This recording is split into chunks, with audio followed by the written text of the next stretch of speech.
The rifle kicked against Ethan Walker's shoulder before his mind could stop his hands. Dust exploded 6 feet from the woman standing barefoot in the creek bed, and she did not run. She did not scream. She lifted her chin, her torn dress clinging to a thin frame, a basket of blackberries pressed against her hip like the only thing left of her in this world. "Go on, then," she said, her voice shaking but unbroken. "Shoot a starving woman on your land. I reckon that's how men like you sleep at night, sir." Before we go any further into this story, if you believe in kindness over suspicion and dignity over gossip, please subscribe to the channel and stay with me until the very last word. And tell me in the comments, what city are you watching from tonight? I want to see how far this little Montana story has traveled. The sun had been climbing over the Bitterroot Ridge for less than 3 hours when Ethan Walker realized he had almost killed a woman over a basket of blackberries. He did not lower the rifle right away. A man who had lost 3 calves to rustlers in a single week did not lower his rifle until his hands stopped shaking, and Ethan's hands were shaking now for reasons he did not understand. "Step out of the water," he said, slow. "I am standing in the water because my boots are cut," the woman answered. "If I step out, I bleed on your grass. I thought that might offend you." "Step out." She moved. 1 foot, then the other. The hem of her dress dragged dark and heavy behind her, and Ethan saw what she meant. The left boot was split clean down the side, and the skin underneath was raw. He did not look at her face for a long second.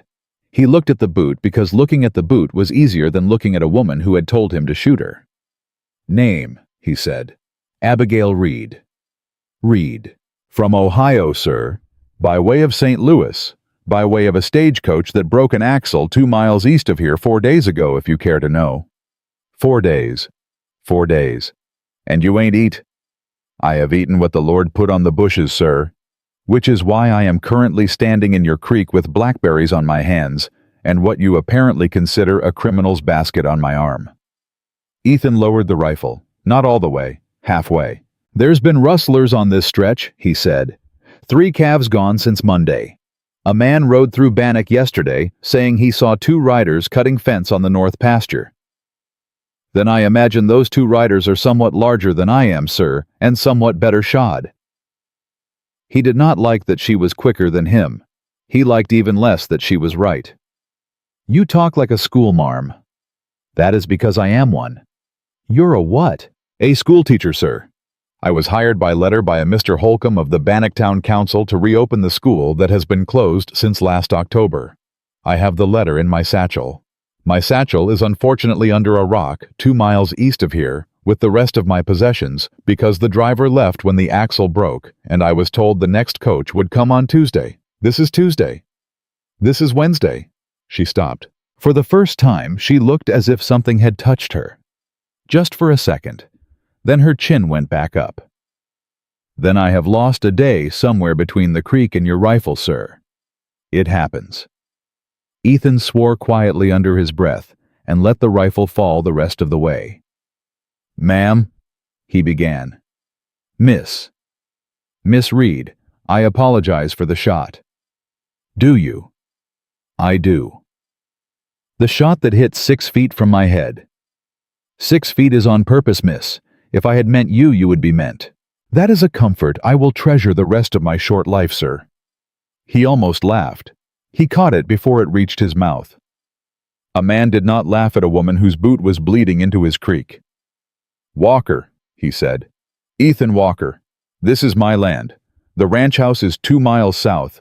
There's a town 6 miles west, which is Bannock, which is where you were going." "I know where I was going, Mr. Walker." "You know how far 6 miles is on a cut foot?" "I expect I was about to find out."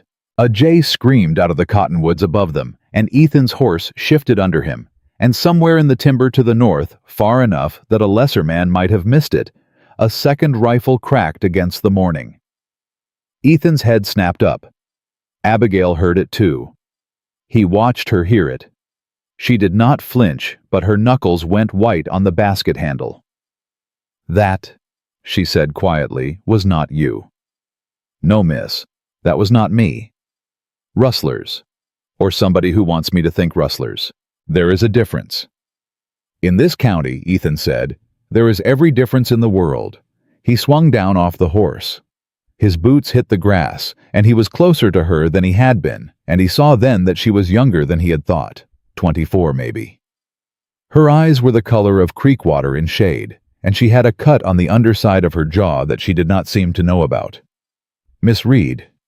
Mr. Walker, I am going to ask you a plain question, and I would appreciate a plain answer. I have not lied to you yet, sir. Are you alone out here? I am alone everywhere, Mr. Walker. I have been alone for 9 months. He did not know what to do with that, so he did not do anything with it. He walked past her to the bank of the creek and crouched where the grass was flattened. 2 prints, small, hers. He followed the bank upstream 20 paces and crouched again. 2 more prints, not hers. Heavy. A man's boot with a worn heel that turned in. Miss Reed. Yes. Did you see a man this morning? I saw no one this morning, Mr. Walker, until I saw you. Did you hear a man? I heard a horse at first light. I thought it was a wild one. It did not come close. Did the horse come from the north? The horse came from the north. Ethan stood up slow. Get on! Excuse me, my horse. Get on him, behind the saddle. Mr. Walker, I am not in the habit of climbing onto strange men's horses on the strength of 30 minutes acquaintance. Miss Reed, there is a man in those trees who is not me, and who has been watching this creek since before sunrise, and he has a rifle, and he has used it once already this morning on something, and I would like to not find out what. She looked at the tree line. He watched her look. He watched her weigh it. Your name is truly Walker. My father was Walker. My mother was Walker. I have been Walker since the day I was born, and I will be Walker the day I die, miss. You have my word that I will not harm you, and you have my word I will put you where you want to be put, which I reckon is town. Your word. My word. She set the basket down in the grass. She set it down carefully, as if she were afraid of bruising what was in it. Then she walked past him to the horse, and she put one hand on the saddle horn, and looked up at the animal like she had not seen a horse in years, which maybe she hadn't not this close. I have never ridden double, Mr. Walker.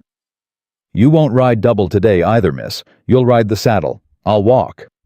That is 6 miles. I am aware of how far my own land is, miss. Mr. Walker? Miss Reed. I was not sent to this country to ride a man's horse while he walks on a cut foot beside me. I was sent to teach children. I do not want to begin by being carried. You ain't being carried. You're being moved. There is a difference. In this county, he said, and his voice softened for the first time that morning, there is every difference in the world. He cupped his hands. She stepped into them. He lifted her up like a girl being lifted onto a fence rail, and he saw her teeth set against the pain in her foot, and he saw her not make a sound, and something in him that had been closed since the winter his folks died opened about 1/2 inch. He picked up the basket. He did not leave it. Blackberries, he said, are a sorry breakfast. They are an excellent breakfast, Mr. Walker compared to nothing. He clicked his tongue and led the horse south along the creek, away from the tree line, away from whoever had fired the second shot. His hand did not leave the rifle stock.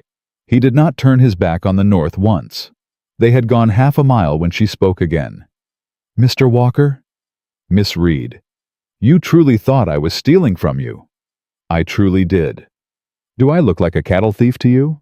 Ma'am, I could not tell you what a cattle thief looks like. The ones I've known all looked like somebody's cousin. That is an unkind thing to say about somebody's cousin. It is an honest thing, miss. I don't say much of anything else. They walked another 1/4 mile in silence. The sun was hot now, and there was no wind in the cut. His shirt stuck to his back. Mr. Walker. Miss Reed. I wish to apologize.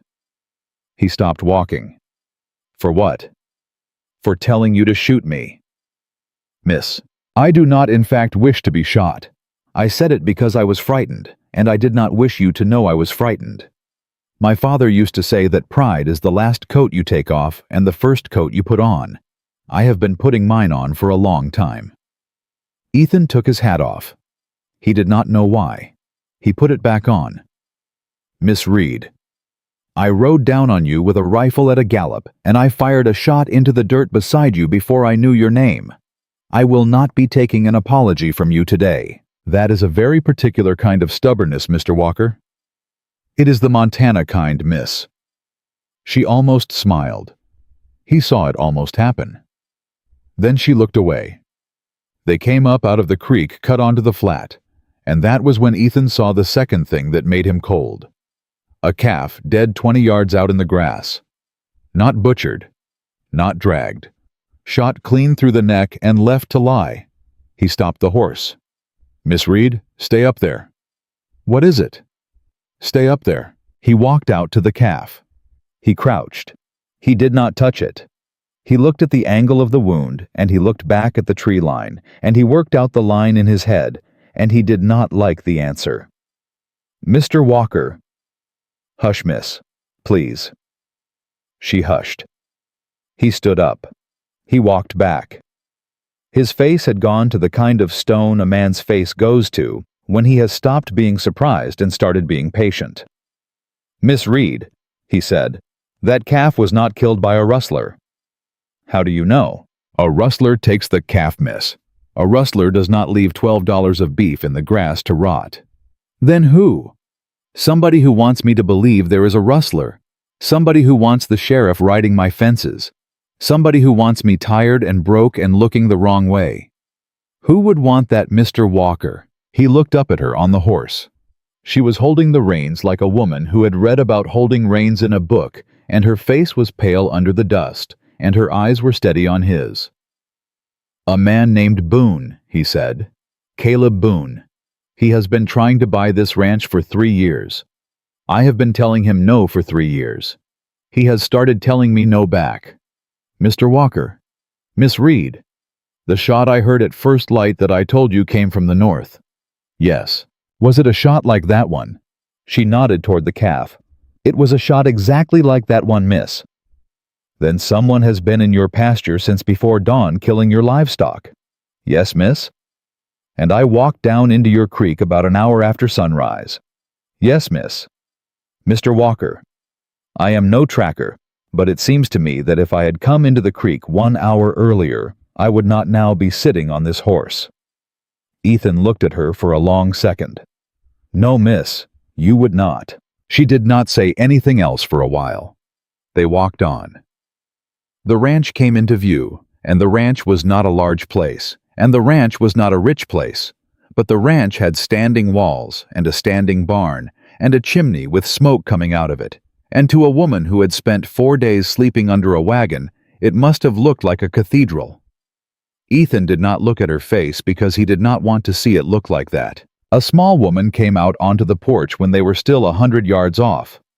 She wore a gray dress, and her black hair was pinned severe, and she stood with her hands folded in front of her, the way a person stands when she has been watching the road since dawn. Ethan? Mei Lin. You fired a shot. I fired a shot. At what? At nothing. At a misunderstanding. Mrs. Mei Lin's eyes moved up to Abigail on the horse. She did not speak for a moment. Then she nodded once the way some women nod when they have already decided something and are only informing the world. Bring her in. Mei Lin. Bring her in, Ethan. She is bound for town, Mei Lin. She is the new schoolteacher. She is bound for my kitchen, Ethan, and then the doctor, and then a bed, and then town in that order. Bring her in. Abigail stirred on the horse. Ma'am, I thank you kindly, but I would not wish to impose on child. Ma'am, you will impose on me until supper time, and then you will impose on me through supper, and then you will impose on me until tomorrow morning, and then if you still wish to go to town, Mr. Walker will take you. Step down. Ma'am. Step down, child, before you fall down. Abigail did not fall down. She did something harder. She climbed off the horse, slow with dignity, and she set her bad foot on the ground, and she stood for exactly 3 seconds on her own power, and she said very politely, "Thank you, ma'am." And then the world went sideways, and Ethan caught her under the arms before her head hit the porch rail. I have her, he said. I see you have her, said Mrs. Mei Lin. Inside. He carried her in. She weighed almost nothing. He set her on the settle by the kitchen hearth, and Mrs. May Lin went past him with a basin already filling and a cloth already in her hand, and Ethan stepped back, because he knew from the winter his mother died, that there were rooms a man was not meant to stand in.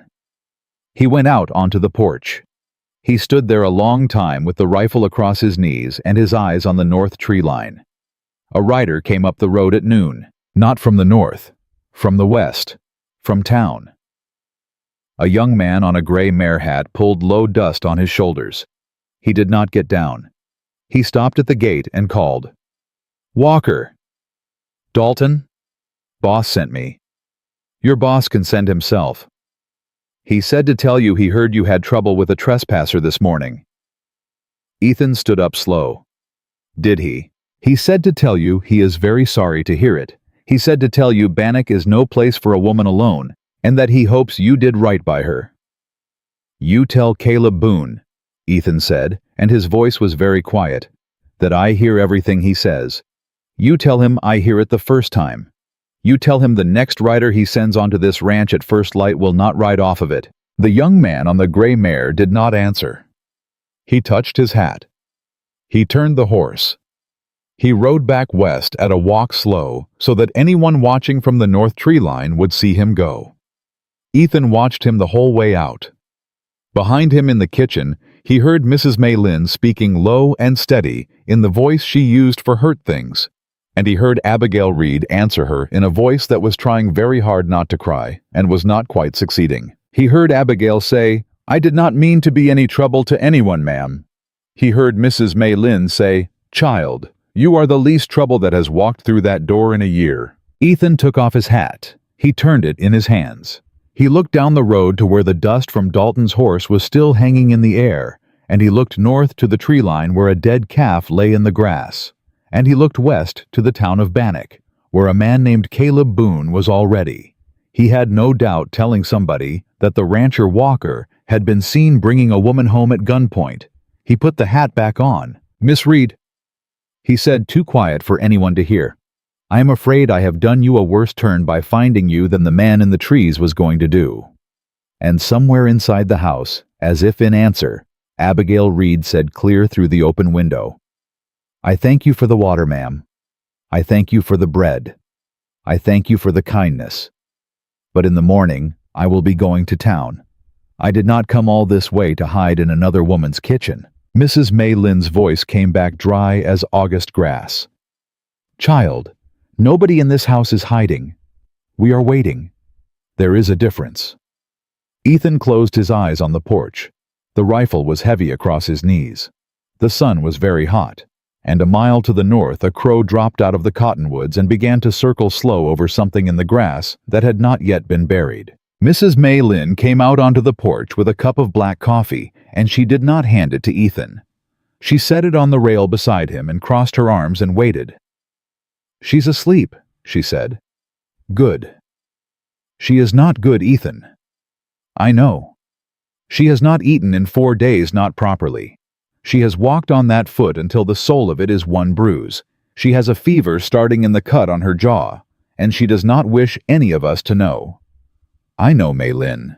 "Then know this too. She will be out that door at first light, whether her foot is mended or whether it is not, because she is the kind of woman who would rather crawl than be carried." "I know that too." "Then you know what Bannock will do to her." Ethan took the coffee. He did not drink it. "Bannock does not have to do anything to her," he said. "Caleb Boone will do it for them." "Caleb Boone has already done it." He turned his head. "Say that again." "Dalton did not ride out here alone this morning, Ethan. Dalton rode out here after Caleb Boone stood on the porch of the Bannock Mercantile and told 4 women and 2 men that the new schoolteacher had been seen at sundown yesterday on Walker land, in a torn dress, with blood on her sleeve." Ethan set the coffee down without drinking it. "May Lin, I had it from the boy who brings the eggs. The boy had it from his mother. His mother had it from Mrs. Halloran, who was one of the 4 women on the porch. That was this morning. That was before breakfast, Ethan. She has not even been to town. She does not need to have been to town. The town has already been to her." He picked up the coffee again. He set it down again. His hand was not steady, which was a thing he had not felt in a long time. What did Boone say exactly? He said, "A woman who arrives in a man's arms before she arrives in a schoolhouse has already told you what kind of teacher she intends to be." Ethan closed his eyes. He used those words. He used those words. In front of Mrs. Halloran. In front of Mrs. Halloran, who, as you know, teaches Sunday school. Maylin? Yes. Go wake her. Ethan. Go wake her. She needs to hear this from us before she hears it from a stranger in the street. She is a proud woman. If she rides into that town not knowing what is already waiting for her, she will not survive the first hour. Mrs. Maylin did not move. You wake her, she said. Maylin, that is not proper. Proper was done with at 7 o'clock this morning, Ethan Walker, when half the town decided what she was. Proper is no use to her now. Kindness is. She went back inside. He stood on the porch a minute longer. Then he took off his hat and walked in after her. Abigail Reed was sitting up on the settle with a blanket across her lap and her bad foot wrapped in white cloth. Her hair had been combed. Someone, Maylin, probably had put a cup of broth in her hands, and she was holding it the way a person holds a thing she has promised herself she will not spill. She saw Ethan in the doorway, and the cup did not shake, but her eyes went a little harder, the way the eyes of a woman go when she has decided she is not going to be pitied. Mr. Walker. Miss Reed. I was told you wished to speak with me. I do. Please speak then. I am not a woman who enjoys preambles. He took a breath. Miss Reed. Before you ride into Bannock in the morning, there is a thing you need to know. All right. There has been talk. About what? About you. She set the cup down. I have been in this county for less than a day, Mr. Walker. I am aware. I have spoken to exactly 2 living people in this county, Mr. Walker, and both of them are in this room. I am aware of that also, miss. Then how, pray tell, has there been talk about me? A man named Caleb Boone stood on the porch of the Mercantile at sunup this morning and told the town that the new schoolteacher had been found on Walkerland yesterday evening in a torn dress with blood on her sleeve, and that she arrived in the rancher's arms before she arrived in the schoolhouse. Abigail did not move. She did not move for what felt to Ethan like a long time. Then she said very quietly, Yesterday evening. Yes, I was not on your land yesterday evening, Mr. Walker. I was under a broken stagecoach 2 miles east of here, eating blackberries out of my hands. I know that, Miss Reed. I was not in any man's arms yesterday evening. I know that, Miss Reed. Then why is a man in a town I have never seen telling people I was? Because, Ethan said, he wants you gone before you unpack your bag. She looked at her hands. Her fingers were thin, and the knuckles were scraped, and there were still traces of blackberry juice in the cracks of them. Mrs. Maylin? Yes, child. Have you a mirror? I have. May I have it, please? Mrs. Maylin brought a small tin mirror from the shelf and handed it over. Abigail looked at herself in it for a slow 5 seconds. Then she handed it back. Thank you. Child, what did you want it for? I wanted to see, Abigail said, what kind of face a ruined woman makes in a stranger's kitchen. It turns out it makes the same face I have always made. That is oddly comforting. Ethan almost laughed again. He caught it again. Miss Reed. Mr. Walker. I would like to ride into town ahead of you in the morning and speak to the council. Holcomb hired you by letter. He owes you his voice. No. Miss Reed? No, Mr. Walker. Let me say my piece. You have said your piece. It was a kind piece. I thank you for it. The answer is no. Miss Reed, if you ride into that town without a man speaking for you first, then a man will have spoken for me first, Mr. Walker, and that is precisely the problem. Mr. Boone has already spoken for me. If you speak for me after him, the town will have heard 2 men arguing over a woman, and the woman will still be a thing that got argued over. I did not come 900 miles to be a thing that gets argued over. Miss Reed. Mr. Walker. That town will eat you. Then I will be eaten, Mr. Walker. But I will walk in on my own feet. Your feet are cut. Then I will walk in on my cut feet, Mr. Walker. It will not be the first time. Mrs. Maylin made a small sound that was not quite a laugh and not quite a sigh, and she reached out and laid one hand flat on top of Abigail's hand on the blanket, and she said, "Child, ma'am, you are going to be a great deal of trouble to this valley." "I am sorry, ma'am." "I did not say I was sorry, child. I said you were going to be trouble. There is a difference." And that Ethan thought, standing in the doorway with his hat in his hand, was the moment he understood that he was no longer going to be able to unknow Abigail Reed, whether he rode her to town in the morning or whether he did not. He cleared his throat. "Miss Reed." "Mr. Walker." "If I cannot ride ahead of you, then I will ride beside you." "Mr. Walker, hear me out, miss. I will not speak for you in that town. I give you my word on that. I will not say one word on your behalf that you have not asked me to say. But I will ride beside you into it, because the man who killed my calf this morning is the same man who is telling that story about you on the mercantile porch, and I will not send a woman alone down a road with a man like that on it. That is not chivalry, miss. That is arithmetic." She looked at him a long moment. "You will not speak for me." "I will not." "You will let me walk into that schoolhouse on my own." "I will." "Even if they shut the door in my face?" "Even then, miss. Even if no parent sends a child." "Even then. Even if Mr. Holcomb denies he wrote the letter." "Even then, Miss Reed." "Why?" "Because you asked me to." She did not answer him for a while. Then she said, "Mr. Walker, I misjudged you at the creek this morning." "Miss Reed, I drew a rifle on you at the creek this morning. There is no misjudging to speak of." "There is, sir. I thought you were a hard man." "You are not a hard man. You are a careful one. That is different." He did not know what to say to that, so he said nothing, which was he had learned almost always the right thing to say to a woman who had just told you the truth about yourself. They rode into Bannock at 9 the next morning. Abigail would not take the saddle. She said a schoolteacher who arrived seated while the rancher walked would be hanged by the gossip before she reached the first post.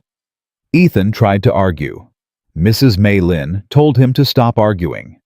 So he rode, and Abigail walked, and her foot had been bound tight by Mrs. Maylin with a strip of linen and a strip of kindness, and she did not limp. She did not allow herself to limp. The town saw them a quarter-mile out. By the time they passed the first hitching post, there were 6 women on the mercantile porch, and none of them were pretending to sweep. Abigail did not look at the porch. She looked straight down the street. "Mr. Walker." "Miss Reed." "Which building is the schoolhouse?" "The long one with the green door, past the smithy." "Thank you." "Miss Reed." "Yes." "There is a man standing in front of the green door." "I see him." "That is Caleb Boone." "I had surmised. He will speak to you before you reach the door." "I had surmised that also, Mr. Walker." "Miss Reed." "Yes. He is very good at this." She did not break stride. "So am I, Mr. Walker. I have simply had less practice in this country." Caleb Boone was a tall man in a clean coat. He was not a young man, and he was not an old man.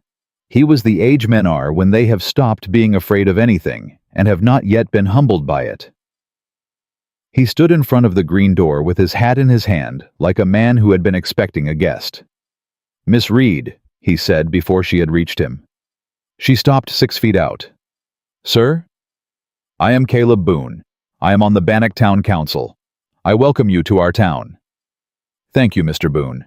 I must regretfully inform you that the position of schoolteacher is no longer available." Ethan's hand tightened on the reins. He did not speak. He had given his word. Abigail did not move. "Mr. Boone?" "Miss Reed, I have in my possession a letter signed by a Mr. Holcomb of this council offering me this position at a salary of $18 a month, lodging at Mrs. Pike's boarding house, included with the term to commence on the 15th of this month.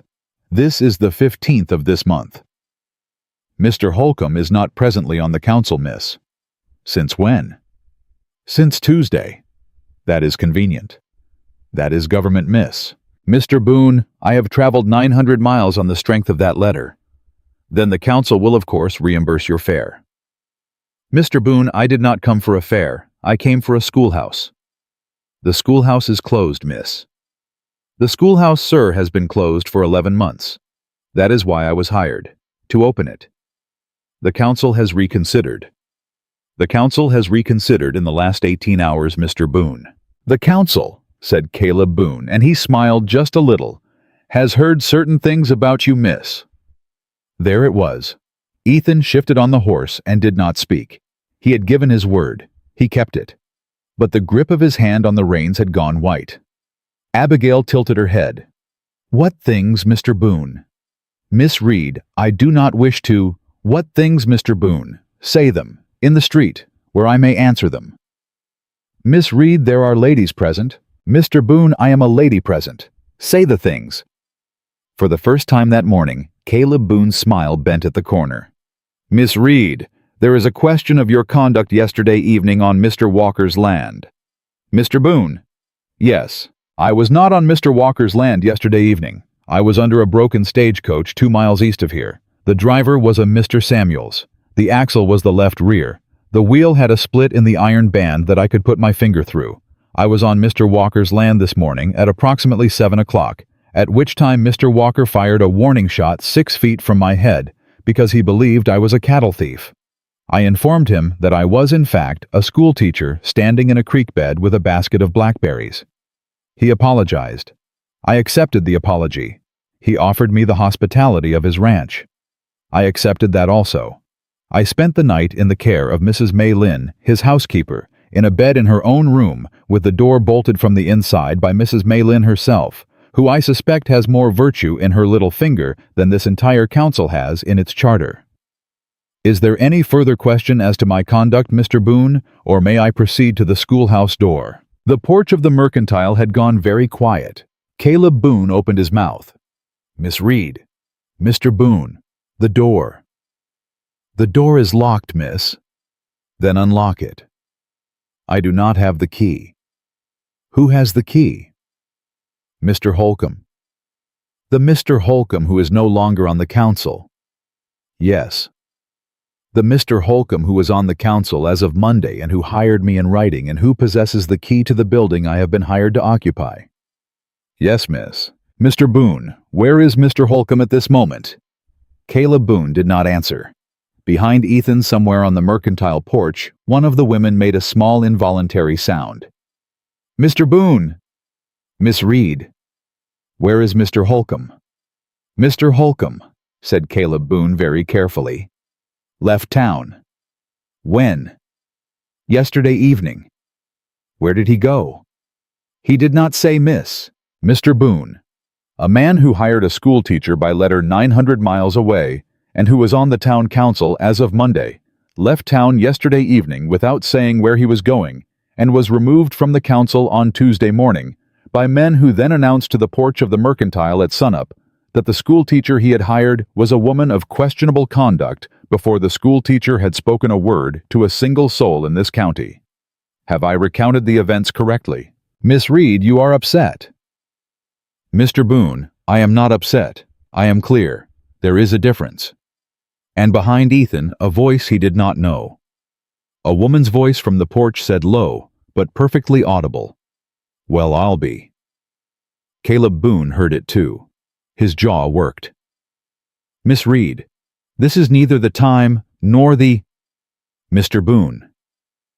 Abigail took one step toward him. Only one. I will make you an offer. An offer? Yes. You will today produce Mr. Holcomb, or the key, or both. You will not produce further rumors about a woman you have never met. You will take 2 steps to your left away from that door so that I may sit on the step of the schoolhouse I was hired to open and wait for the council to do its lawful business. I will sit there until sundown. If no key is produced by sundown, I will sit there again tomorrow, and the day after. I was hired to teach in that building. Mr. Boone and I intend to teach in it, and until I am permitted to do so, I intend to sit on the step of it in full view of this street, so that every child walking past may see that the teacher has come, and the door is shut, and may ask their mothers and fathers why. Caleb Boone did not step aside. He did not step aside for a full 5 seconds. Then, without looking at Abigail, he looked up at Ethan. Walker. Boone. Speak to your woman. Ethan Walker, who had given his word not to speak for her, leaned slowly forward in the saddle, and he rested both forearms on the horn, and he said very quietly so that the porch could hear, but the street beyond could not. Mr. Boone, that woman, as you were pleased to call her, is not mine. She is her own, and she just spoke for herself better than any man in this town has spoken for anything in 3 years. I would step aside from the door now if I was you. I reckon sundown is a long way off. Caleb Boone looked at Ethan. Ethan looked back, and Caleb Boone, after a long, long moment, took 2 steps to his left. Abigail Reed walked to the step of the schoolhouse. She did not sit on it right away. She stood in front of it first, and she turned and she faced the street, and she looked at every single person on the mercantile porch, one at a time, the way a teacher looks at a room full of children who have not yet decided whether to listen. Then she sat down on the step with her back straight, and her hands folded in her lap, and her cut foot tucked neatly under her hem where it could not be seen, and she waited. Ethan sat the horse in the middle of the street, and he did not dismount, and he did not speak, and he did not leave. Behind him, on the mercantile porch, he heard Mrs. Halloran, the Mrs. Halloran who taught Sunday school, the Mrs. Halloran who had heard Caleb Boone speak before breakfast, say to no one in particular, and to everyone at once, "Well, I suppose I had better go home and fetch my Thomas. A boy that age needs a teacher." And somewhere at the end of the street, in the doorway of the sheriff's office, a man Ethan had not yet seen stepped out into the sun, put on his hat, and began slowly to walk toward the schoolhouse. The man from the sheriff's office walked like a man who had been walking toward difficult things his whole life. He was past 50. He had a star on his vest and a limp in his right leg, and a face that had been in weather too long to be surprised by anything. He stopped in front of the schoolhouse step, touched the brim of his hat to Abigail first, and only then turned to Caleb Boone.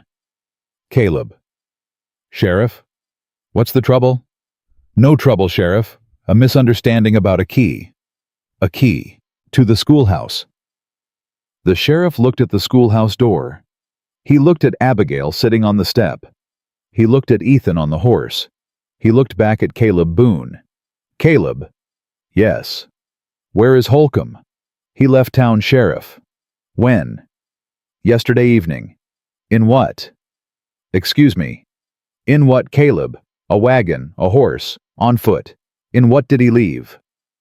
Caleb Boone did not answer for a second too long.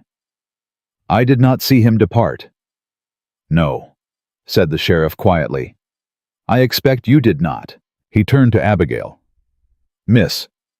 "Sir." "Name is Jensen, sheriff of this county for 16 years. You are the teacher Holcomb sent for?" "I am, sir." "You have the letter?"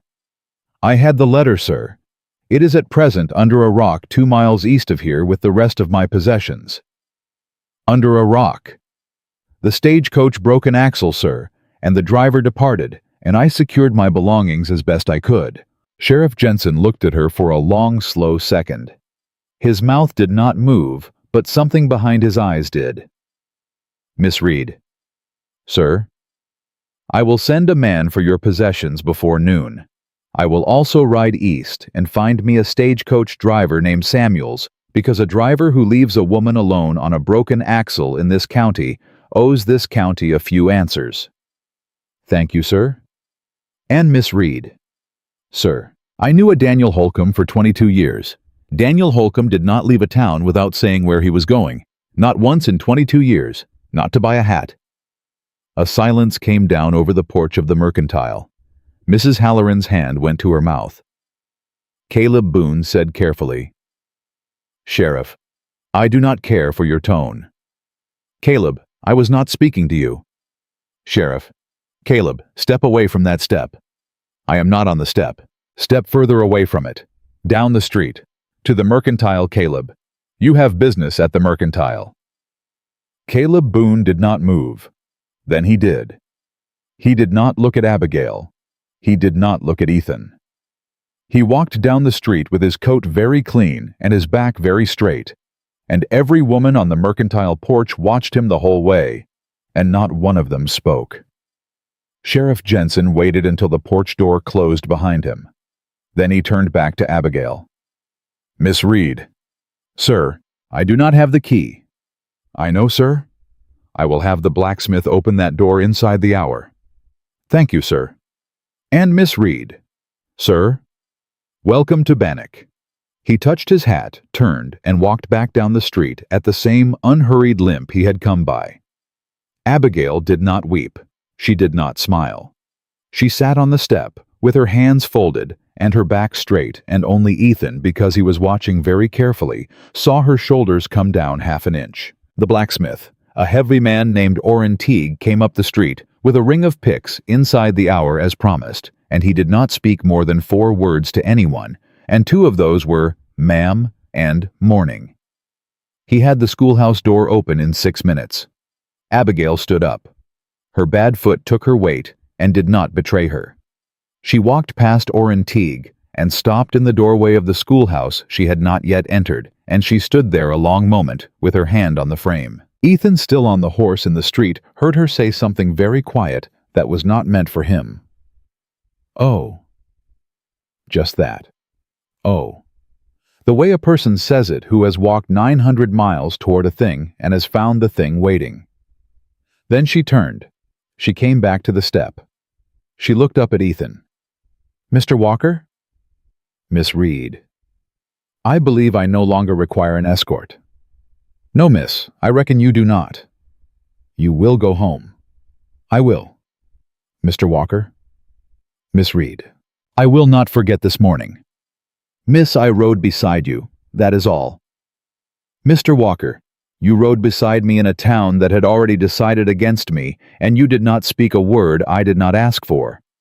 There are men who would have spoken. There are men who would have made it about themselves. You did not. That is not nothing. I will not pretend it is nothing." Ethan touched his hat. "Miss Reed." "Mr. Walker."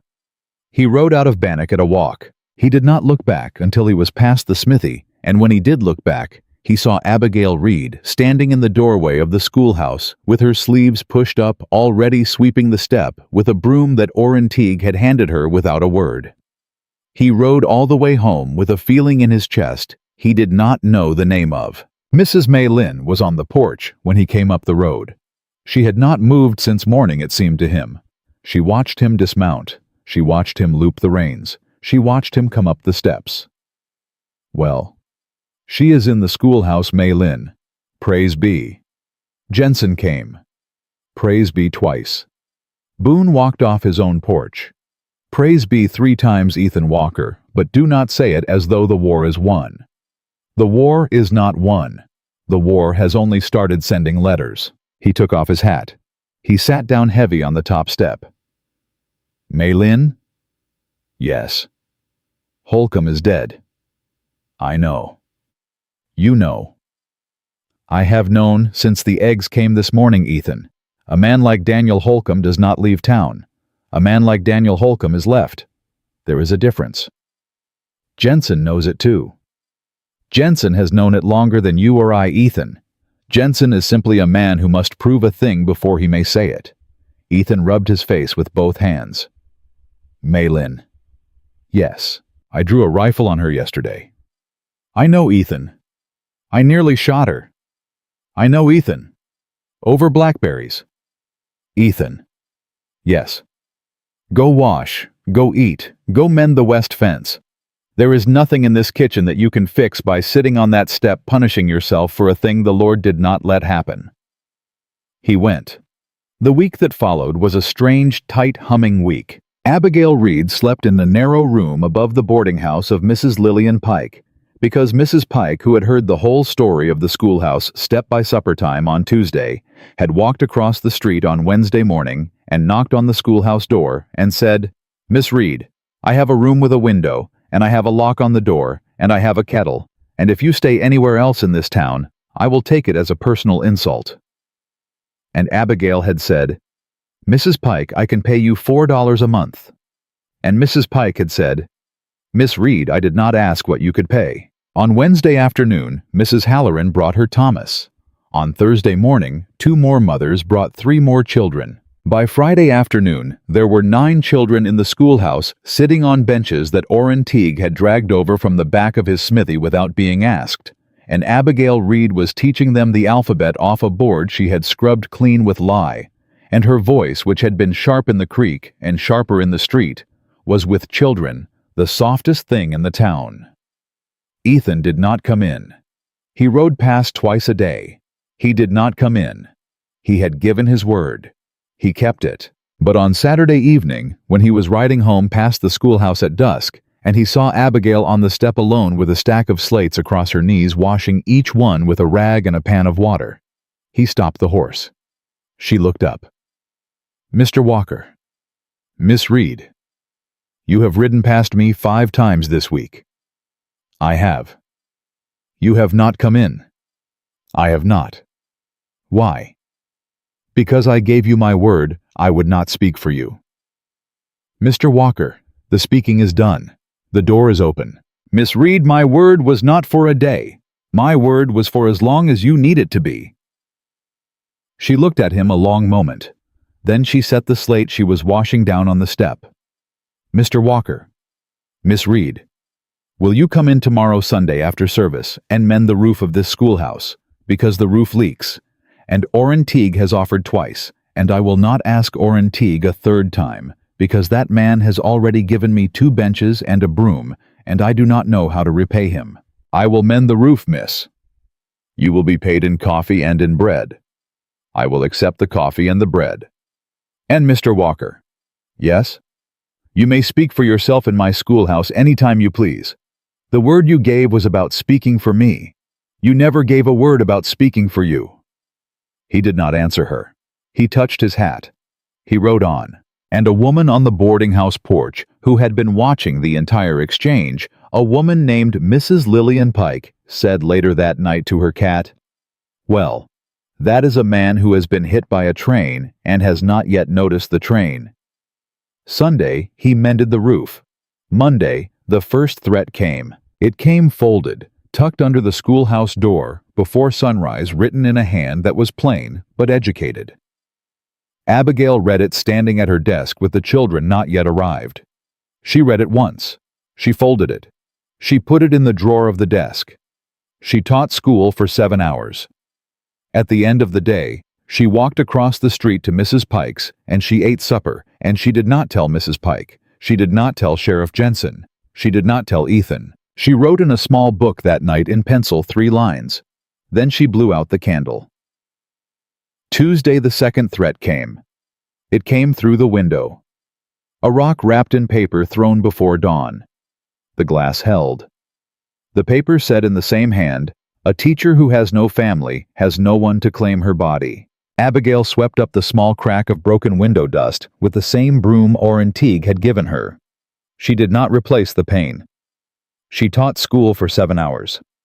At the end of the day, she walked across the street to Mrs. Pike's, and she ate supper, and she did not tell Mrs. Pike.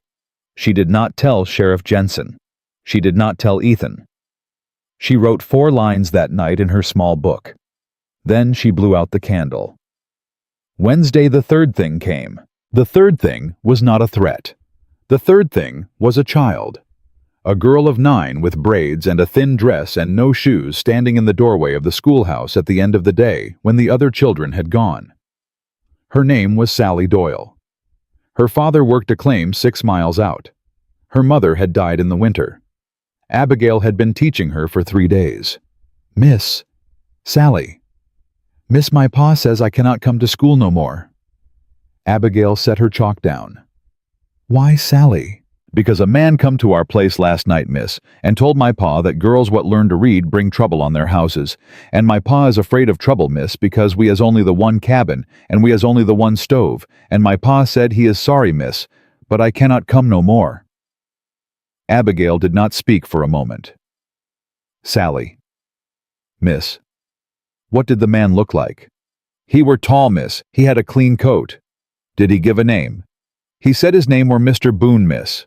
Abigail Reed, who had read 2 threats in 2 days, and had folded them and had put them in a drawer and had told no one, took one long breath in through her nose. She did not let it out fast. She let it out slow. Sally. Miss. Thank you for coming to tell me. Miss, I am sorry. Sally, you have nothing to be sorry for. Will you do one thing for me? Yes, miss. Will you tell your pa that Miss Reed said he is a good father, and that she is not angry with him, and that she will bring your lessons to him on the stoop of his own cabin every Saturday afternoon, so that you may learn at home, and so that no man in a clean coat may ever come to his door about it again, because there will be nothing to come about. Sally Doyle's mouth fell open. Miss. Yes. You would come all the way out to the claim. Sally, I would come to the moon if you asked me. Miss. Yes. My pa cannot pay. Sally, I was not asking to be paid. The girl stood very still for a long second, the way children stand when they have been handed a thing they were not told they were allowed to have, and then she turned and ran, and her bare feet made a quick small sound going down the step. Abigail Reed stood in the empty schoolhouse for a long time. Then she walked to the desk, opened the drawer, took out the 2 threats, folded them together, put them in her apron pocket, and walked out the door and across the street and into the sheriff's office. Sheriff Jensen was at his desk. He looked up. Miss Reed. Sheriff. She laid the 2 papers on the desk. One yesterday, one today. A third verbally delivered to the father of a 9-year-old girl last night by Caleb Boone in person. The sheriff read both papers. He did not rush. Miss Reed? Sheriff? Why did you wait? Because, Sheriff, I did not wish to be the kind of woman who runs to a man's office every time a piece of paper is pushed under a door. I wished to be certain it was a pattern and not a coincidence. I am now certain. Miss Reed. Sheriff? This is the same hand as a letter I was shown by Daniel Holcomb 3 weeks ago. A letter he received. Identical hand. She did not ask what had been in that letter. She did not have to. Sheriff, Miss Reed. Am I in danger? Yes, miss. Is the school in danger? Yes, miss. Are the children in danger? He did not answer her for a second. Miss Reed. I have been sheriff of this county for 16 years. I have never lied to a citizen in it. I am not going to start tonight. The children are in danger because Caleb Boone does not care who is in the room when he burns the room. I am not going to soften that for you, miss. Abigail Reed put her hand flat on the edge of his desk, and she held on to it. Sheriff? Yes. What do you need from me? I need you to close the school for 3 days. No. Miss Reed. No, Sheriff. If I close that school for 3 days, Caleb Boone will have won a thing he has not earned. I will not give him a thing he has not earned. I will teach every day I am alive to teach, and on the day I am not alive to teach, another woman will come and she will teach, because that is how teachers are made. But I will not close the door, Sheriff. Not for 3 days, not for 1. Jensen looked at her, then he nodded once. Then I will sit in the back of your schoolroom, miss, with my rifle across my knees from Monday morning until this is finished. Sheriff, you have a county to run. Miss Reed, I will run it from the back of your schoolroom. She almost smiled. Sheriff? Yes. Mr. Walker cannot know. Mr. Walker will know by supper. There is no keeping a thing from a man who rides past the schoolhouse 5 times a day. Sheriff, Miss Reed. A man who was willing to sit a horse in the middle of this street for 4 hours without speaking a word on your behalf because you asked him not to. That man is owed the truth when the trouble gets this size. I will tell him myself. You will not have to. She closed her eyes. Thank you, Sheriff. Miss Reed. Yes. Go eat your supper. She went. That evening on the porch of Mrs. Lillian Pike's boarding house, while Abigail was inside washing the supper dishes that Mrs. Pike had tried 3 times to keep her from washing a rider, came up the street in the dusk at a fast walk and dismounted at the gate. Mrs. Pike, rocking in her chair, looked up. Mr. Walker. Mrs. Pike. She is inside. I know, ma'am. You are here to speak with her. No, ma'am. I am here to speak with you. Mrs. Pike stopped rocking. With me? Yes, ma'am, if you will permit it. Mr. Walker, step up on the porch. He stepped up. He took off his hat. He turned it in his hands, the way he had turned it in the doorway of his own kitchen 4 nights earlier. Then he looked Mrs. Lillian Pike in the eye. A woman he had known his whole life, a woman who had known his mother, a woman who had buried a husband and a son and 2 brothers, and who had not yet, in all of that, learned to be afraid of any man living. Mrs. Pike. Yes, Ethan. If anything happens to that woman under your roof, I would like you to send a boy for me before you send a boy for the sheriff. I will come at a run, and I will not stop coming. I do not ask this as a neighbor. I ask this as a man who does not yet have a right to ask it any other way. Mrs. Pike looked at him a long moment. Ethan Walker. Ma'am. Sit down. Ma'am, I can't stay. Ethan Walker, sit down in that chair. He sat. She rocked once, twice. Ethan. Ma'am. The boy is already saddled in a manner of speaking. You have my word. Before the sheriff. Before the good Lord. Before my own mother, if it comes to that. Thank you, Mrs. Pike. And Ethan. Yes, ma'am. You will have that right soon. To ask it the other way. You are not a foolish man. Do not pretend to me that you do not know that. He did not answer her. He stood up. He put his hat back on. He went down the steps. At the gate he turned. Mrs. Pike. Ethan. Good night, ma'am. Good night, Ethan. Ride safe. He rode. And behind him in the kitchen through the open window, Abigail Reed, drying a plate, said quietly to no one in particular, Mrs. Pike, was that Mr. Walker at the gate just now? It was dear. Did he wish to see me? Mrs. Pike rocked once. No, dear. He did not wish to see you. He wished only to know from me that you were safe inside my house tonight.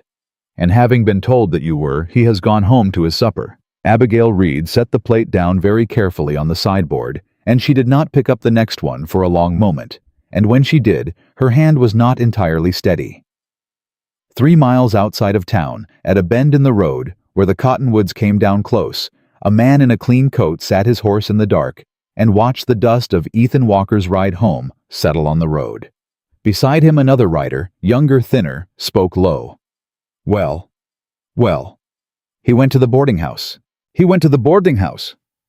That changes the business. Caleb Boone adjusted his reins. His face in the last of the light did not move. No, he said.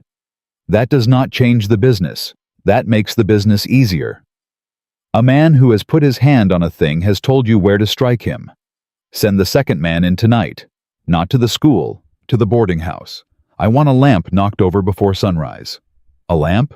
A lamp, Dalton. Lamps fall. Lamps have been falling in wooden houses since before you were born. A lamp that falls at 4 in the morning in a boarding house where a schoolteacher is asleep is nobody's crime. It is a sorrow. This town has been needing a sorrow. The younger rider did not speak. Dalton? Yes. Do you have a difficulty with the instruction? No, Mr. Boone. Then ride. Dalton rode, and Caleb Boone sat his horse alone in the dark at the bend of the road, and he looked a long time at the yellow light in the window of Mrs. Lillian Pike's boarding house 3 miles away across the flat, and he did not smile because men like Caleb Boone do not smile at the end of a long day. They only check their work. The lamp hit the boarding house kitchen floor at 4 minutes past 4 in the morning, and Mrs. Lillian Pike was awake before it finished falling. She was 61 years old. She had buried a husband in a barn fire in 1859. A woman who has once smelled a barn fire at night does not sleep the same way afterward. She smells it in her dreams.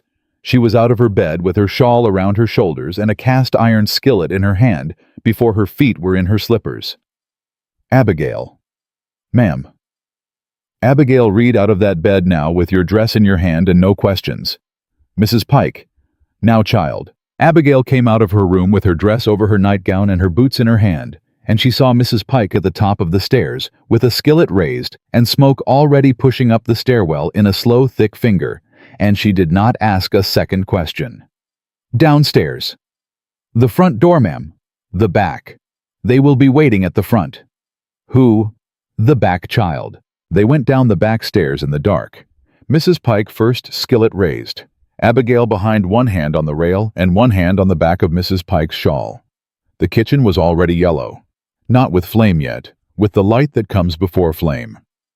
The oil from the lamp had run under the sideboard and was licking along the seam of the floorboards toward the curtain over the washtub. Mrs. Pike did not look at the curtain. She looked at the back door. It was open, not broken, open, swung wide on its hinges. Someone had come in through that door, set the lamp on the sideboard, tipped it, and walked back out. Someone who had a key, or who had known the latch was loose, or who had been told by someone where the latch was loose. Out. Ma'am, the curtain. Out. Abigail, the house can burn. You will not. They went out into the yard. Abigail turned in the dirt and looked back and saw the first orange tongue lick up the curtain and take it in one soft breath, and she said very quietly, "Oh, Mrs. Pike, your house." "Child." "Ma'am, it is a house. You are a person. Move your feet." Mrs. Pike crossed the yard in her nightgown, and her shawl, and her slippers, with the skillet still in her hand, and she did not look back at her own home burning behind her, not once. And Abigail, who had thought she had understood what a hard woman was, understood for the first time that morning that she had not. They went out the gate and into the street, and Mrs. Pike lifted the skillet and began to beat on it with the flat of her hand, and she began at the top of her lungs to call fire in the street of Bannock before the flame was even through the kitchen window. Doors opened. Men came out pulling suspenders. Orrin Teague came out of the smithy with a bucket in each hand before he had his boots laced.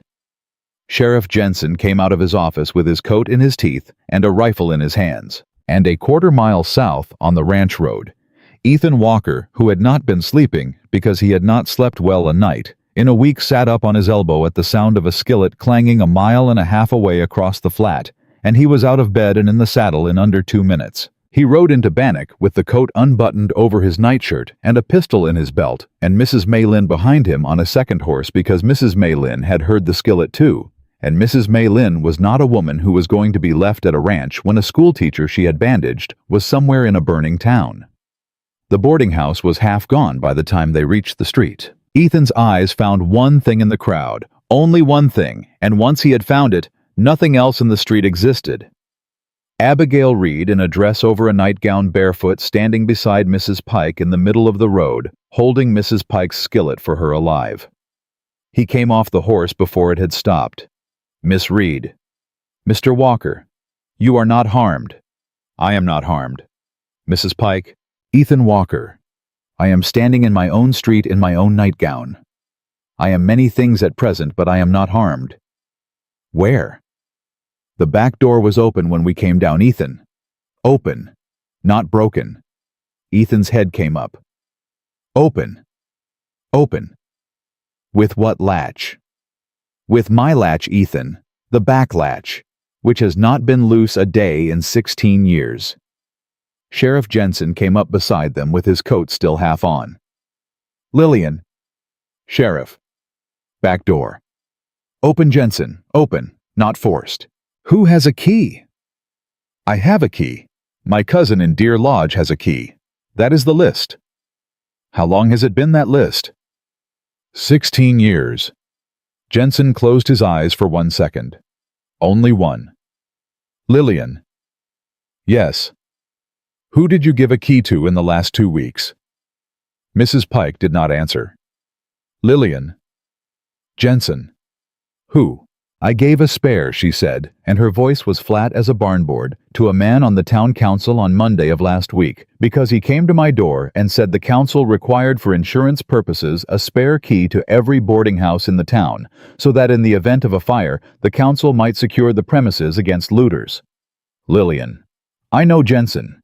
"Lillian, we have no such ordinance." "I know that now, Jensen. I did not know that on Monday." "Which council member?" "Caleb Boone."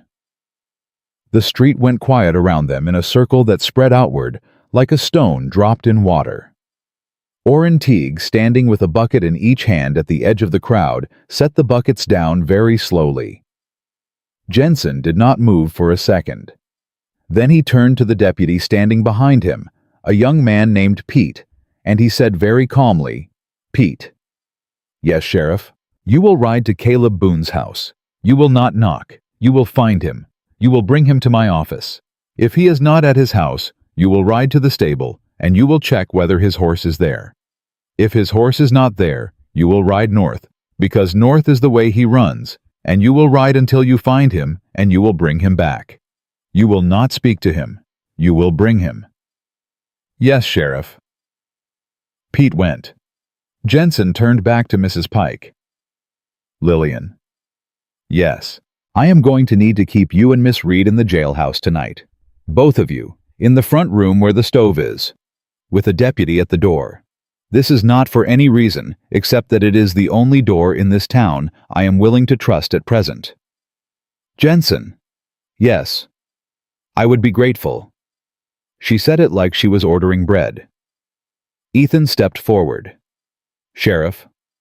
"Ethan, May Lynn and I will sit the street, front of the jailhouse, until sunup. I would take it kindly if you did not tell us no."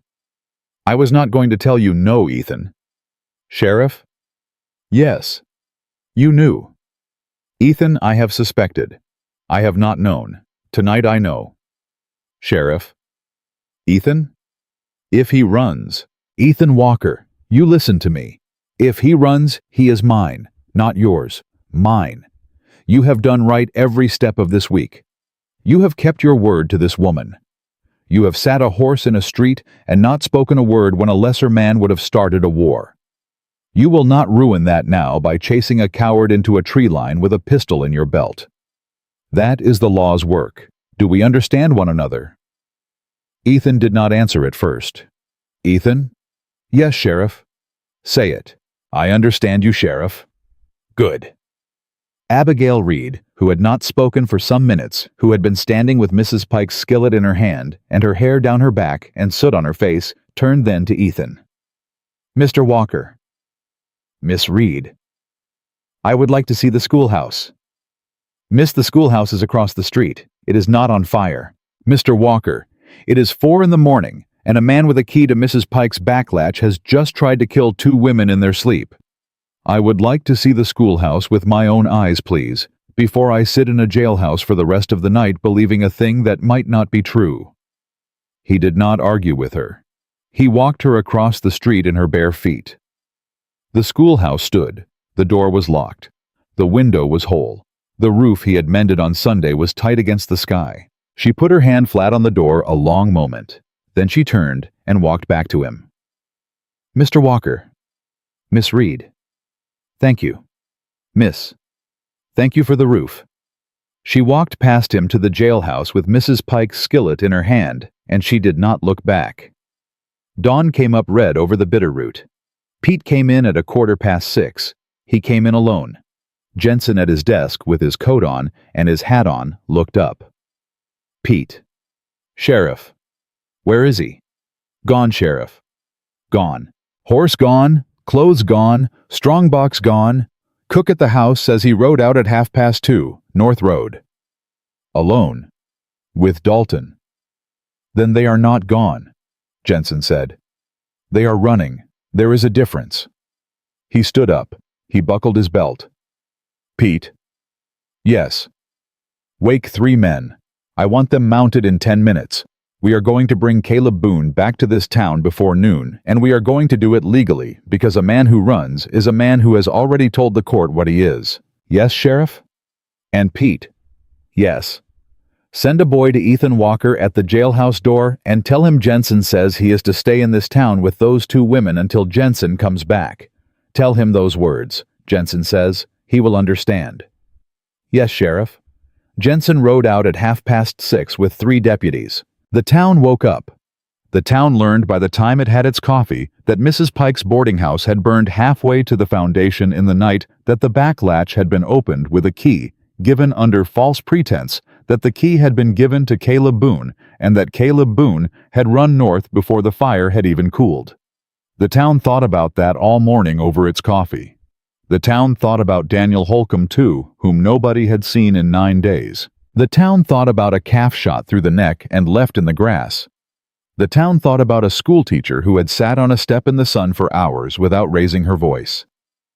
And the town slowly over its coffee began to understand what kind of man had been standing on its mercantile porch for the past 3 years, telling it what to think. At 10 o'clock in the morning, Mrs. Halloran walked into the jailhouse with a basket over her arm and a clean dress folded on top of it and a pair of boots that had belonged to her eldest daughter, who was Abigail's size.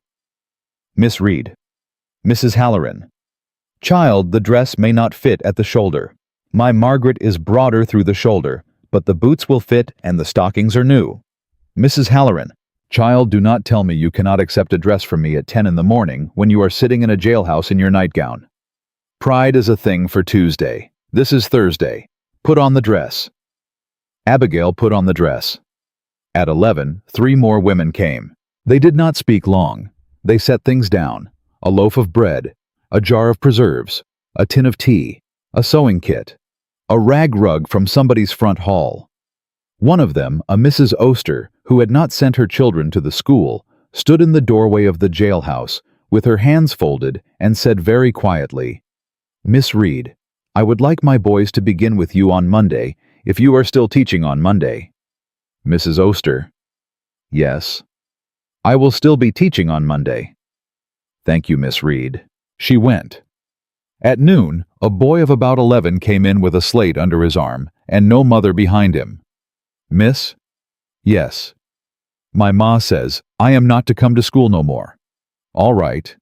But I come anyway, miss, because you said last Friday that a man who is told not to learn a thing by somebody who is afraid of the thing is being told to be afraid of the thing too, and I figured about it all night, miss, and I decided I would rather be beat for learning than be safe for being stupid. Abigail Reed, who had not cried in Mrs. Pike's kitchen, and who had not cried at the schoolhouse door, and who had not cried in the middle of the street in her nightgown with a house burning behind her, laid her forehead for 1 second on the top of the slate the boy was holding, and the boy, who was 11, stood very still and let her.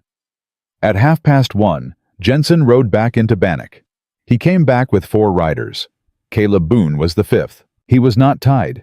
He was not bound. He rode his own horse with his own reins because Jensen was not a man who believed in humiliating a prisoner on a public street before the prisoner had been heard. But his hat was on the pommel of Jensen's saddle, not his own head, and every person standing on the mercantile porch understood exactly what the hat on Jensen's pommel meant. They brought him down the street at a walk. They brought him past the boarding house, what was left of it. They brought him past the schoolhouse, which was still standing. They brought him past the jailhouse door, where Mrs. Pike sat in her shawl in a borrowed chair, and Mrs. May Lynn sat beside her, and Abigail Reed stood behind them, with her hand on the back of Mrs. Pike's chair, and her jaw set, and her eyes on Caleb Boone. He did not look at her as he passed. That Ethan thought watching from the porch of the jailhouse with his arms folded was the final thing. That was the thing that told the town everything it still needed to know. A man who has done nothing wrong looks a woman in the eye when he rides past her. A man who has done a thing looks at the dirt. Caleb Boone looked at the dirt.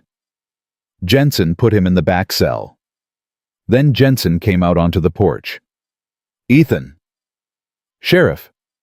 He had Daniel Holcomb's watch in his saddlebag. Ethan closed his eyes. Jensen. It is the watch, Ethan. I knew it by the chain. Holcomb's father's chain. Where is Holcomb? I do not know yet. Dalton knows. Dalton will tell me. Dalton is in the other cell, and Dalton is a young man who has never been in a cell before, and Dalton will tell me by supper, Ethan. I give you my word. Sheriff? Yes. Does she know? Not yet. I will tell her. That is a thing she is owed from me, not from you. He went inside. Ethan stood on the porch alone. Mrs. May Lynn came up behind him. Ethan. Yes. Look at me. He looked. Ethan Walker. There is a thing that is about to happen that you must let happen. That woman in there is about to be told that a man was killed because he hired her. She will carry that, Ethan. She will carry it for a long time. She will carry it whether you stand beside her or whether you do not.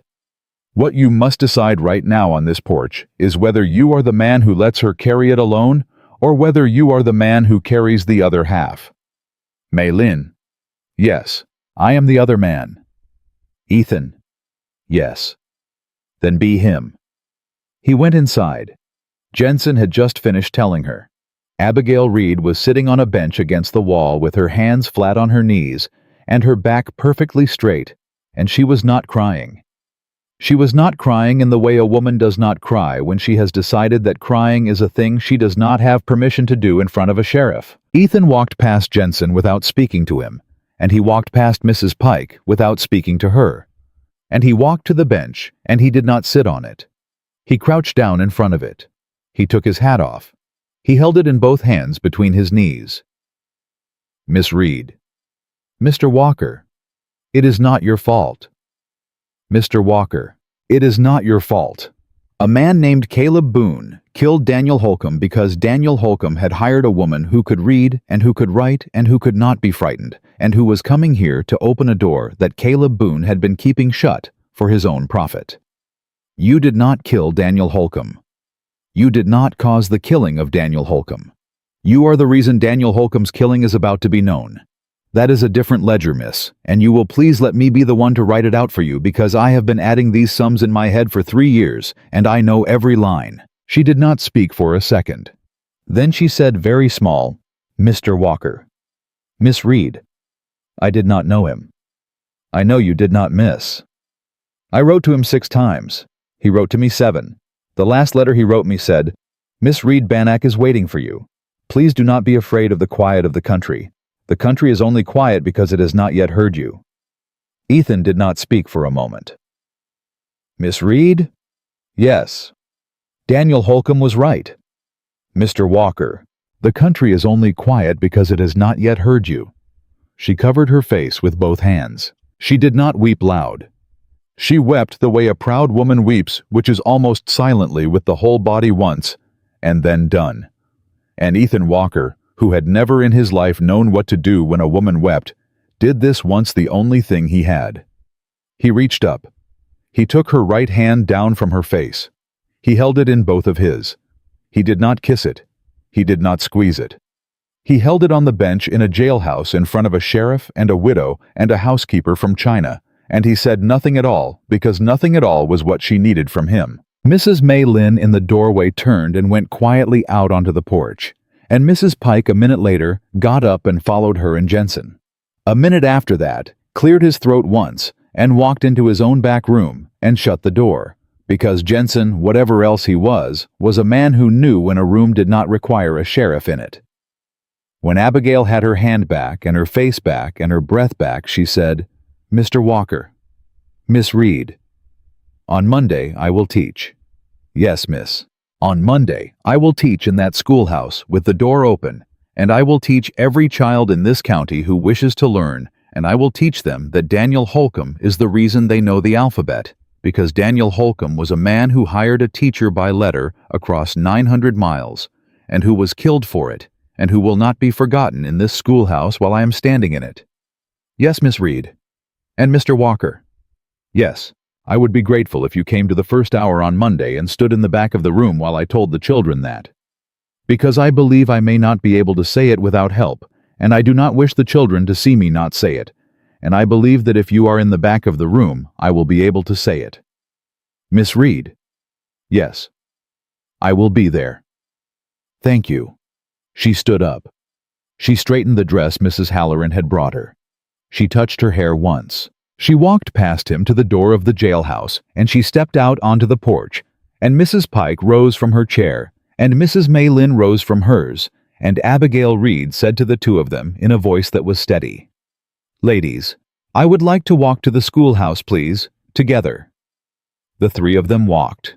The street saw them walk, and the street, which had been waiting a long time without knowing it, came out of its doors, one door at a time, and stood on its porches, and watched a widow and a housekeeper and a schoolteacher walk side by side down the center of it in the full sun of a Montana Thursday afternoon, and the street of Bannock, which had sworn in its sleep that nothing in it would ever change, understood at last that something in it had already changed and had changed for good. Monday came up over Bannock the way a verdict comes up over a courtroom, slow and certain and impossible to take back. Abigail Reed stood at the schoolhouse door at 6:45 with Mrs. Halloran's dress pressed and her hair pinned and a piece of chalk in her apron pocket that she had sharpened herself with a paring knife the night before.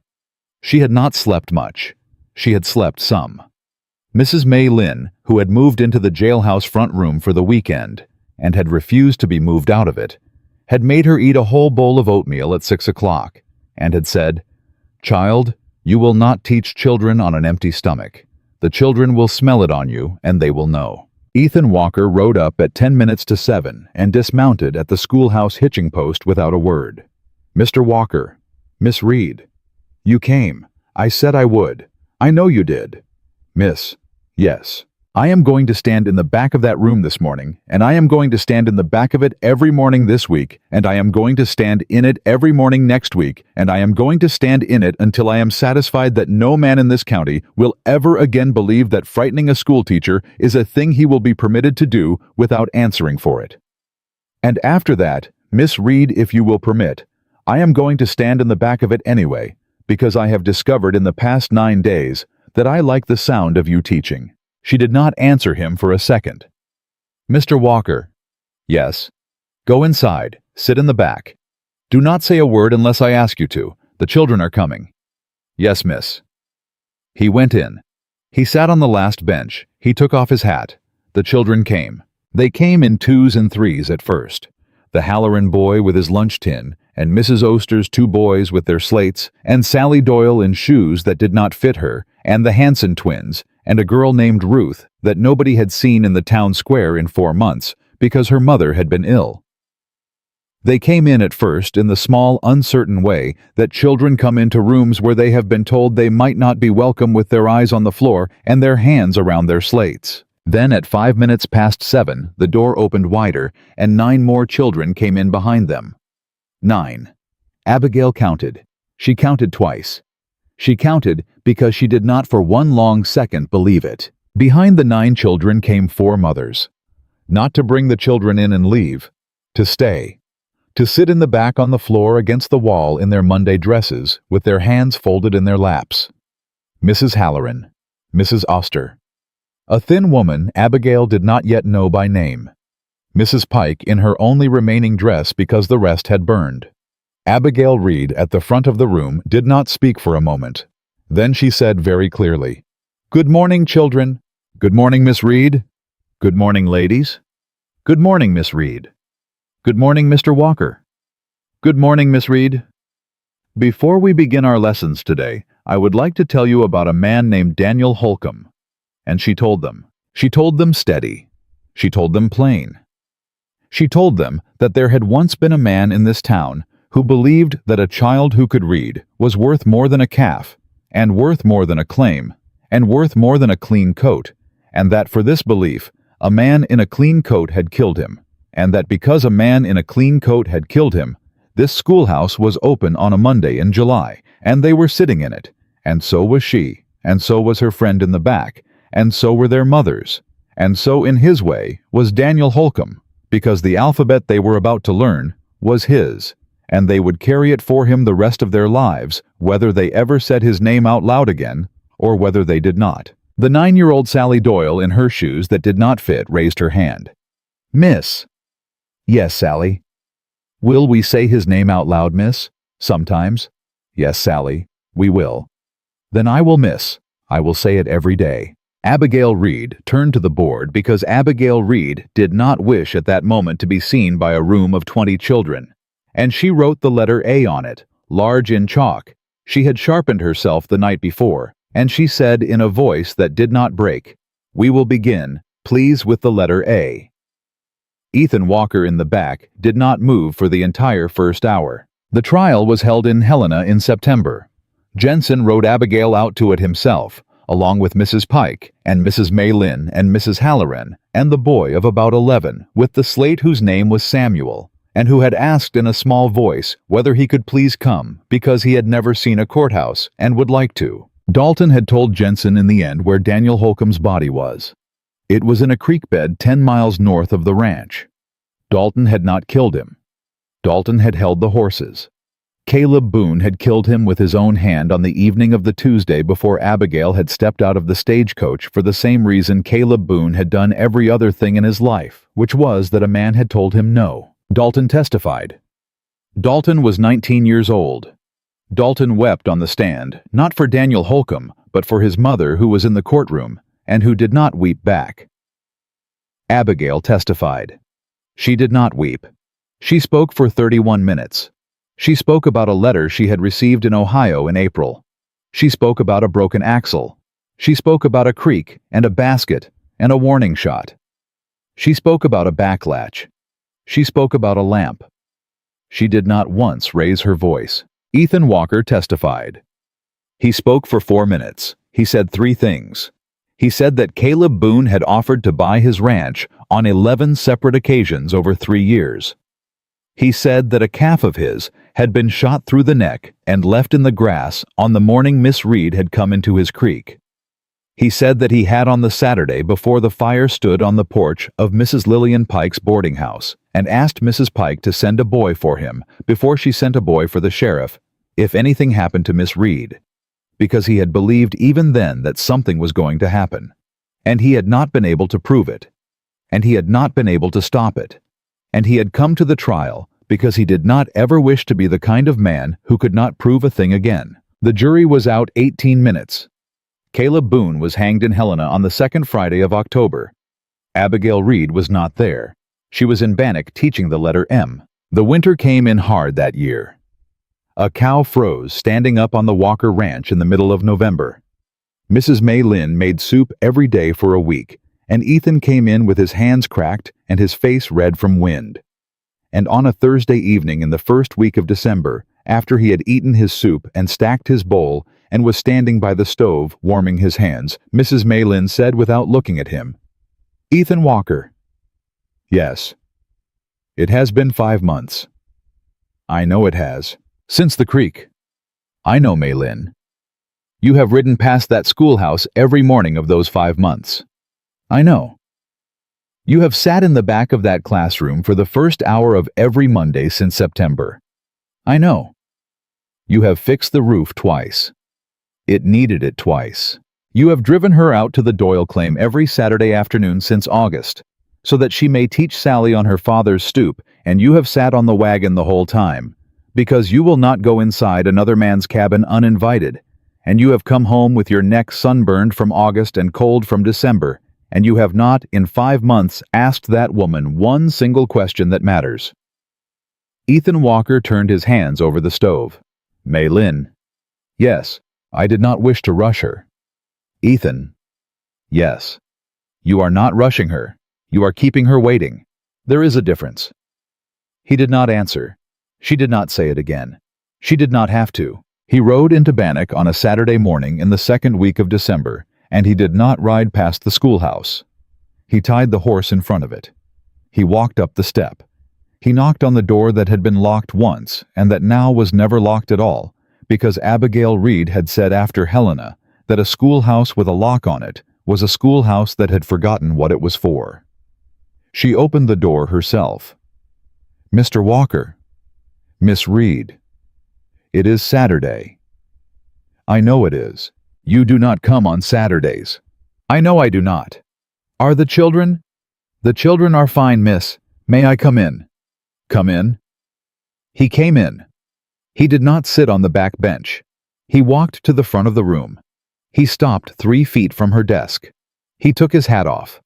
He turned it in his hands, the way he had turned it on the porch of Mrs. Pike's boarding house 5 months before. "Miss Reed." "Mr. Walker, I have spent 5 months riding past this door every morning, because I was afraid that if I came in, I would ask you a thing you were not yet ready to be asked, and I was afraid that if I asked it too soon, you would say yes out of gratitude, and gratitude is not the thing I wish to hear. I wish to hear the other thing. I have been patient because I wish to hear the other thing.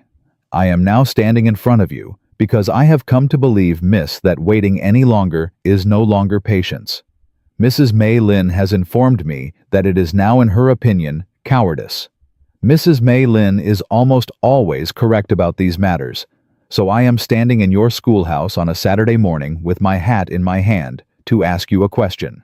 Abigail Reed set down the piece of chalk she had been holding. She folded her hands on the top of her desk. "Mr. Walker?" "Yes." "Ask." "Miss Reed, I am a rancher. I am not a rich rancher. I have a ranch that is in debt, although less in debt than it was in July, and a housekeeper who is worth more than the ranch, and a west pasture that needs better fence, and a saddle that has been mended twice. I have no great family. I have no great schooling. I have a mother and a father who lie under a cottonwood on my own land, and I have a name that my father left me. And I have, since the morning I drew a rifle on a woman in my creek over a basket of blackberries, a clear and unchangeable understanding that the best thing that ever walked onto that ranch walked onto it barefoot, in a torn dress, and told me to shoot her. I am asking you, Miss Reed, whether you would consent to be courted by me properly in public, with the knowledge of the town, and with no hiding, and with no rushing, and with the understanding which I wish to state out loud, so that you may hold me to it, that I will never in my life ask you to become smaller so that I may feel bigger. I am asking, Miss, because I have loved you. I believe since the moment you told me you had been putting on your pride for a long time. I did not have the sense to know it until the lamp fell. I have had the sense to know it every day since." Abigail Reed did not speak for a long moment. Then she said very clearly, in the voice she used at the front of her classroom, the voice that was the softest thing in the town, "Mr. Walker, yes. The answer is yes. Miss, the answer is yes, Mr. Walker. And it is not out of gratitude. I wish you to know that also. The answer is yes, because I have loved you since the afternoon you rode beside me into this town and did not speak one word that I had not asked for. And the answer is yes, because I have loved you since the evening you stood on Mrs. Pike's porch and asked her to send a boy for you first. And the answer is yes, because I have loved you every Saturday for 5 months while you sat on a wagon in the sun outside Mr. Doyle's cabin without being asked in, and because a man who sits on a wagon in the sun for a girl who is not his for 5 months without once complaining is a man. A woman may build a life beside without fear. The answer is yes, Mr. Walker. It has been yes for a long time. You have simply been a very slow horse." He laughed. He laughed for the first time in front of her. He laughed out loud in the schoolhouse in the middle of the morning with his hat in his hand, and the laugh came up out of him from a place she had not yet seen. And she watched it come, and she watched him become for 1 full second a young man again, instead of a careful one. Then he said, "Miss Reed." "Mr. Walker, may I sit down?" "Please." He sat down on the front bench of her classroom, not the back bench, and he set his hat beside him on the bench, and he did not reach for her hand across the desk, because he was not yet a man who reached for her hand across anything, and she did not reach across either, because she was not yet a woman who did that either. And for a long quiet minute, the two of them sat 3 feet apart in an empty schoolhouse on a Saturday in December, and did not touch, and it was both of them later agreed the happiest silence of their lives to that date. They were married in Bannock in June. Mrs. Halloran sewed the dress. Mrs. Oster brought the flowers from her own garden. Orrin Teague stood as a witness. Mrs. Lillian Pike, who had by then rebuilt the boarding house with the insurance money and with a loan that Sheriff Jensen had personally co-signed, gave Abigail away at the door of the schoolhouse, because the schoolhouse Abigail had said was the only building in this town she was willing to be married in front of. Sheriff Jensen married them because he had been, in addition to everything else, a justice of the peace for 11 years, and because Abigail had said, "Sheriff, I would like you to do it because you walked out of your office on the morning I sat on that step, and I have not forgotten it, and I do not intend to." Mrs. May Lin cried. Everyone saw her cry. She refused afterward to admit she had cried, and when Ethan said later at the supper, "May Lin, I saw you," she said, "Ethan Walker, there was dust in the air. It is June. There is always dust in the air." And he said, "Yes, ma'am." And she said, "Eat your chicken." They did not move to the ranch right away. Abigail taught through the summer term. The ranch house got a new room that fall built by Ethan himself and by Orrin Teague on Saturdays for the price of coffee and bread, because that Orrin had said was the going rate in this county for barns that were not barns. Mrs. Maylin stayed. Mrs. Maylin would, Abigail said, stay until the day the Lord himself asked her to move, and probably not even then. The school grew. The next year, there were 31 children. The year after that, 40. A second teacher came out from Missouri, a widow named Mrs. Dale, and Abigail shared the room with her, and the children of Bannock learned their letters in 2 voices instead of 1. The schoolhouse got a second room built on the back of it in the fall of the 3rd year. It got a bell in the 4th.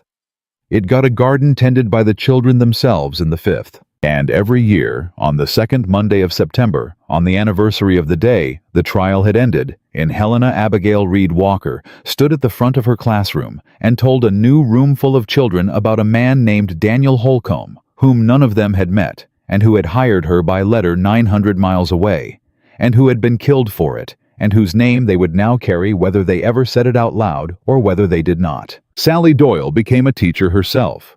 She came back to Bannock in 1889 to teach the winter term, while Abigail was expecting her second child. She stood at the front of the same schoolhouse in a pair of boots that fit her this time, and she told the children on the 2nd Monday of September about a woman named Abigail Reed, who had hired her mind by believing in it. Ethan Walker lived to be 74 years old. He died in his own bed on the ranch that his father had left him, with his wife beside him and his daughter on the other side, and Mrs. May Lynn, age 91, and not a day less fierce, holding his hand. And the last thing he said, with his voice almost gone, was, "Abigail." And Abigail, who had been putting her pride on for a long time, took it off that one last time and laid her head down on her husband's chest and answered him the way she had answered him in the schoolhouse on a Saturday in December, a lifetime before. "Yes, Mr. Walker. The answer is yes." They buried him under the cottonwood beside his mother and his father. Abigail lived 11 years longer. She taught until the last spring of her life. She is buried beside her husband under the same cottonwood, and the stone that marks her place does not say schoolteacher, and it does not say wife, and it does not say rancher, and it does not say widow. The stone that marks her place says one line only, chosen by her own hand and carved by Orrin Teague's grandson, who had learned to read in her classroom. She was not a trespasser. She was home.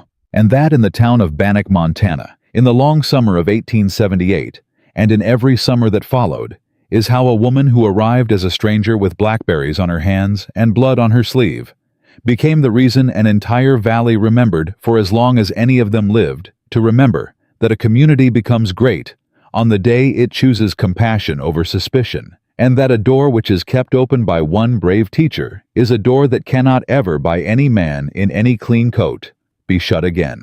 The dust became a road, the road led home, and home at last was open to everyone who walked it.